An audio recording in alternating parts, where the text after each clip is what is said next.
Внимание, вече са от тук нататък само Пламен Левков. Старта е даден.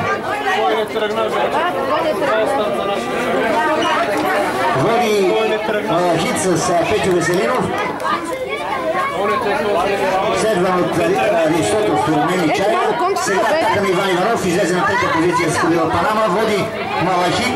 Следва от Аристотел. На трета позиция Панама Иван Иванов. Изключително бърза атака.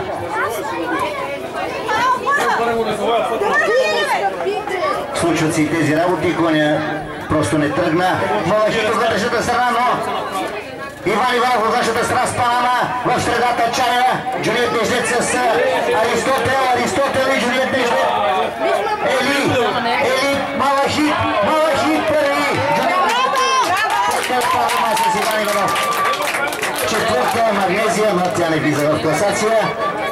Сега ще ви съобщя.